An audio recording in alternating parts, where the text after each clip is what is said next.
Assalamualaikum warahmatullahi wabarakatuh. Saudara-saudara yang berbahagia, saudara-saudara yang saya banggakan, hari ini kita akan membahas tentang kas dan bank. Jadi ini rekening pertama, rekening yang paling liquid ya. Rekening yang paling liquid artinya ini rekening yang paling mudah dijadikan kas, dan ini sudah rupa kas itu. Dan kalau di neraca di neraca ini masuk aset lancar. Nah, aset lancar yang pertama itu adalah kas dan setara kas. Dari sisi prinsip tentang likuiditas ini. Nah, kemudian apa yang kita mesti bahas sebetulnya kalau kita bicara kas itu tentang yang pertama tentang bagaimana pengendalian terhadap kas.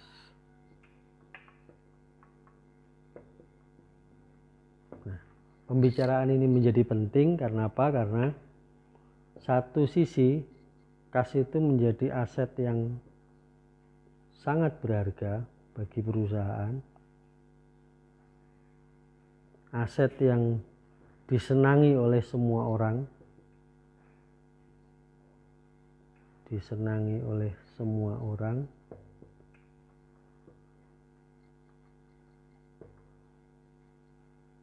tetapi juga aset yang paling mudah diselewengkan ya.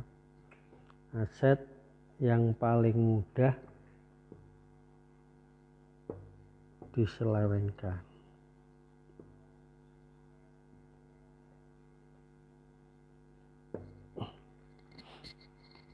Jadi kalau gampangannya kan orang mencuri kas itu jauh lebih gampang daripada mencuri meja, daripada mencuri mobil. Kenapa? Kalau mobil di samping sulit bawanya, orang juga hafal dengan ciri-cirinya, tetapi tidak ada orang yang misalnya hafal terhadap seri dari uang yang dimilikinya, tidak. Sehingga kalau misalnya, jadi ini yang paling gampang. Karena itu pengendalian terhadap kas ini penting. Mulai dari bagaimana mencatatnya, menerimanya, bagaimana mencatatnya, bagaimana melaporkannya. Nah, yang paling sederhana dari pengendalian kas itu adalah bagaimana tiga hal ini setidaknya dibedakan kepada dua orang. Satu yang membawa uang, satu yang mencatat. Jadi jangan sampai kemudian uang itu yang bawa, yang nyatat itu satu orang. Jadi yang bawa uang sendiri, yang mencatat sendiri. Yang membawa uang bisa pegawai bank, bisa menggunakan mekanisme pihak ketiga yaitu dunia perbankan. Jadi uangnya disimpan di dalam perbankan misalnya. Jadi ini yang paling penting nanti. Standar pertama, standar utama itu adalah pisahkan antara orang yang membawa dan orang yang mencatat supaya masing-masing bisa saling kontrol. Catatannya 100 juta, maka uangnya juga harus ada 100 juta. Ketika uang dihitung 100 juta misalnya, maka catatannya juga harus 100 juta. Sehingga ini masing-masing bisa saling mengendalikan antara satu dengan yang lain. Gitu. Nah, yang kedua adalah terkait dengan bagaimana menggunakan mekanisme terhadap uang yang baik ini. Mekanisme terhadap uang yang baik itu adalah menggunakan bank sebagai pihak ketiga yang terkait dengan ini. Kenapa dengan menggunakan bank? Dengan menggunakan ini akuntabilitasnya lebih terjamin. Kenapa? Karena Berarti kalau ini pencatatannya ada dua. Perusahaan mencatat, di sisi lain perusahaan bank juga melakukan pencatatan. Bank juga mencatat. Hanya kemudian persoalan yang muncul, tidak semua transaksi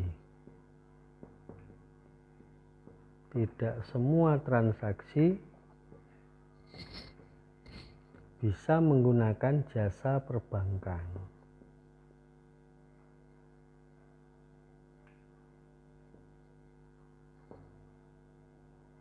Tidak semua transaksi bisa menggunakan jasa perbankan. Misalnya apa? Misalnya terkait dengan pengeluaran yang kecil.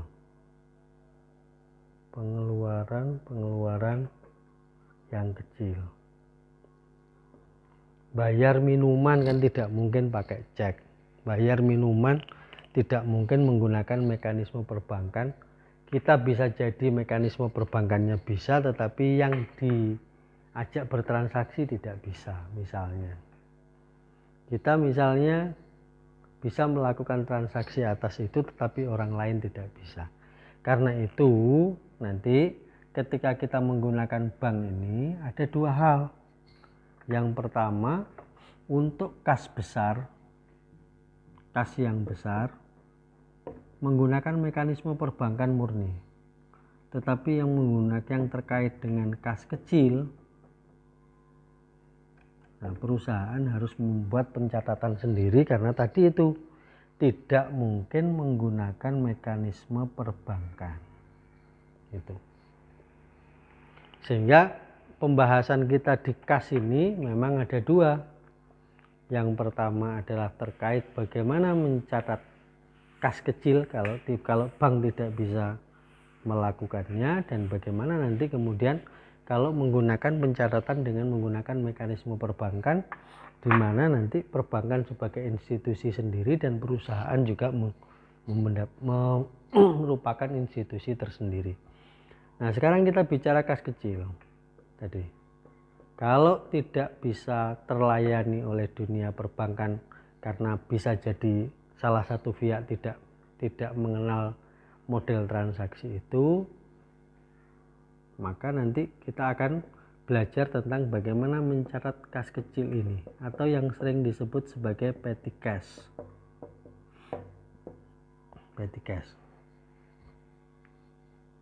Ini. Pertama, kebijakan yang terkait dengan kas kecil itu terkait dengan persoalan pembentukan dan nilai kas kecil yang diatur. Ya. Yang pertama terkait dengan pembentukan ini. Misalnya perusahaan membentuk kas kecil dengan nilai 10 juta misalnya. Itu berarti terkait dengan pembentukan dan nilai kas kecil yang ditetapkan. Membentuk kas kecil sebesar 10 juta. Pertama pada saat pembentukan. Yang kedua terkait dengan ketentuan pengisian.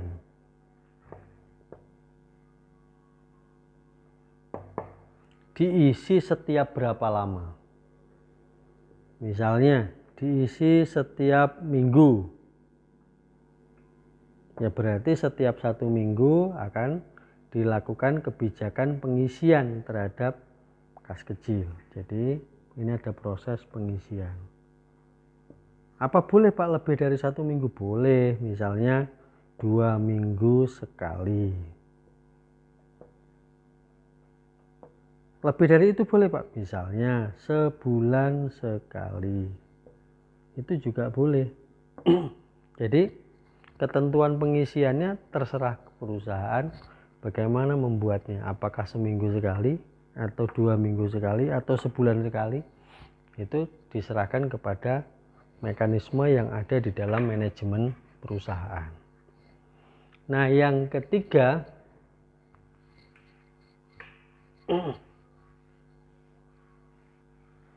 terkait dengan persoalan pencatatannya. Ya. Yang ketiga terkait dengan persoalan pencatatan.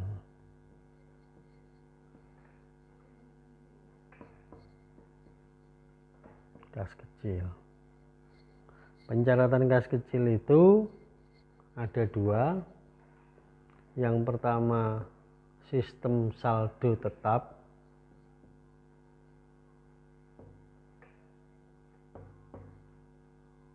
Atau disebut sebagai impress fund system.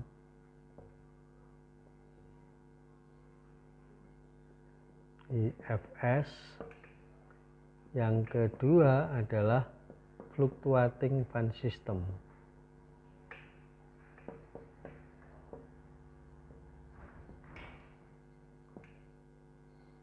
Sistem saldo berfluktuasi.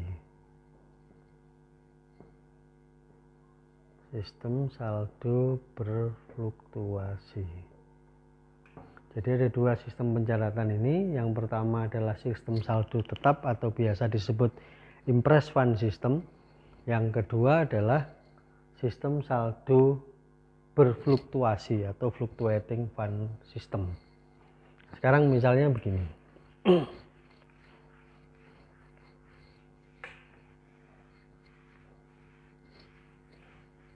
Nah, nanti sambil saya menghapus ini, saudara kalau belum paham bisa diulang-ulang nanti, bisa disetel, diulangi lagi. Jadi, misalnya perusahaan menetapkan membentuk kas kecil dengan saldo 10 juta yang diisi setiap 2 minggu sekali misalnya, di setiap tanggal 1 dan tanggal 16 misalnya. Nah, kita punya pilihan tadi metodenya. Metodenya yang terkait dengan fluctuating fund system. Yang kedua, impress fund system. Ya. Ini bukan P tapi F. Fluctuating fund system, impress fund system. Ketentuannya bagaimana? Pada saat pembentukan itu sama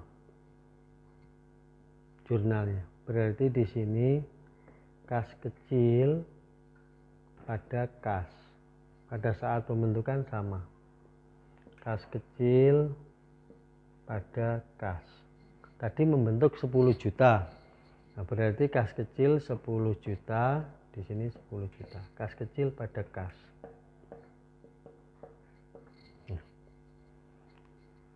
Yang beda apa? Kalau terjadi transaksi. Jadi kalau di sini jika terjadi transaksi, buktinya direkap dulu, tidak usah dicatat dulu. Bukti direkap. Sedangkan kalau di sini itu bukti langsung dicatat. Misalnya dibayar air minum 500.000. Kalau di sini jurnalnya adalah beban air minum pada kas kecil 500.000. Di sini buktinya direkap saja bahwa ada transaksi air minum 500.000. Nanti juga begitu. Misalnya dibayar listrik 1 juta misalnya. Di sini ya beban listrik pada kas kecil 1 juta. Di sini buktinya direkap. Berarti bayar listrik 1 juta. Kemudian misalnya di sini bayar upah pegawai, beban, gaji, dan upah. Misalnya pada kas kecil. Karena ini ada tukang ngerjakan misalnya 2 hari, katakanlah begitu. 500.000. Berarti di sini tidak dicatat dulu beban, gaji, dan upah 500.000. Nah, ketika tanggal 16 pada saat pengisian, waktunya pengisian, baru di jurnal beban air minum, beban listrik, beban gaji dan upah. Nah, padanya apa? Pada kas. Nah, di sini tadi kan pada kas kecil. Jadi nanti ngisinya ya sesuai dengan yang dikeluarkan. 500.000, 1.500.000. Berarti nilainya 2 juta. Berarti pada tanggal 16 kas kecil diisi sebesar 6 juta. 2 juta. Sorry. Diisi sejumlah yang dikeluarkan sampai dengan tanggal pengisian. Nah, padanya pada kas. Sehingga apa? Jumlah kas kecil itu yang tercatat itu akan tetap 10 juta. Akan tetap 10 juta. Kenapa? Karena setiap transaksinya dikaitkan dengan kas, bukan kas kecil. Kas kecil hanya persoalan uang itu. Nah, dia akan berubah, kas kecil ini akan bisa berubah nanti kalau misalnya saldo kas kecil dinaikkan atau diturunkan. Misalnya 10 juta ketinggian ganti 7,5 ya, baru kas kecilnya berkurang. Atau terlalu kecil sehingga dinaikkan dari 10 juta menjadi 12,5 juta misalnya. Kemudian yang kedua pada saat penyesuaian. Berarti tanggal 31 Desember. Di luar itu saldo tercatat kas kecil itu akan tetap sama. Itu. Nah, sementara yang fluctuating fund system, saudara lihat, pertama kas kecil pada kas. Berarti kas kecilnya saldonya debit 110 juta. Ketika membayar air minum, beban air minum pada kas kecil berarti sudah berkurang 500.000. Berarti tinggal 9.500.000. Ketika terjadi transaksi beban listrik pada kas kecil 1 juta, berarti saldonya kan berkurang lagi menjadi 8,5 juta. Di sini beban gaji dan upah pada kas kecil 500.000. Maka berarti kas kecilnya turun lagi tinggal 8 juta. Nah, karena itu kalau kita menggunakan fluctuating fund system, itu biasanya mengisinya akan sangat tergantung kepada kebijakan perusahaan. Kalau ini sebesar yang dikeluarkan. Jadi ngisinya tergantung, misalnya diisi pada tanggal 16, kas kecil diisi kembali sebesar 5 juta misalnya. Berarti jurnalnya kas kecil pada kas 5 juta. Nah, sementara di sini hanya diisi sebesar yang dikeluarkan sehingga jumlah saldonya yang tercatat akan kelihatan tetap. Jadi itu. Lihat dulu nanti ketika saudara punya kas kecil, sekali lagi lihat metode pencatatannya. Apakah menggunakan impress fund system atau menggunakan fluctuating fund system. Kalau impress fund system, saldo tercatat akan kelihatan sama sepanjang tidak dilakukan perubahan atau sepanjang tidak ada jurnal penyesuaian. Yang fluctuating fund system, saldonya akan berubah-ubah sesuai dengan transaksi yang terjadi. Nah, kemudian yang kedua bedanya tadi, kas kecil hanya di jurnal pada tanggal pengisian. Sementara di sini pada setiap kali terjadi transaksi. Yang ketiga, transaksi yang terjadi tidak dikaitkan dengan kas kecil untuk impress fund system tapi dikaitkan dengan kas, sementara di fluctuating fund system dikaitkan dengan kas kecil secara langsung, sehingga saldonya akan terus berfluktuasi naik turun, sementara yang di sini tercatatnya akan kelihatan tetap. Itu kira-kira yang terkait dengan pembahasan kas kecil. Dan sekali lagi, pembahasan kas kecil ini menjadi penting karena tidak semua uang atau tidak semua transaksi itu yang tunai bisa dilakukan dengan menggunakan mekanisme perbankan, tetapi ada juga yang hanya menggunakan metode-metode yang tradisional, artinya dibayarkan dengan uang. Nah, disitulah kemudian perusahaan butuh untuk membuat kebijakan tentang kas kecil. Berapa nilainya? Sekali lagi akan sangat tergantung kepada jumlah yang dibutuhkan oleh perusahaan atau perkiraan jumlah yang dibutuhkan oleh perusahaan dalam kurun waktu tertentu, di mana perusahaan perlu melakukan pengisian. Nah, pengisiannya tadi sudah saya sampaikan. Bisa kebijakan mingguan, berarti ya 1 minggu 1 kali diisi. Kalau 2 mingguan ya setiap 2 minggu sekali. Kalau 1 bulan berarti setiap 1 bulan 1 kali. Nah, tergantung kemudian bagaimana mencatatnya, apakah menggunakan metode saldo berfluktuasi atau menggunakan saldo tetap.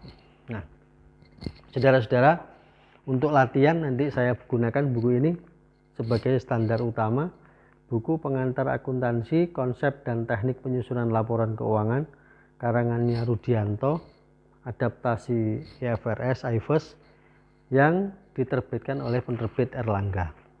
Nah, untuk latihan nanti terkait dengan petty cash ini, terkait dengan kas kecil, nanti saudara kerjakan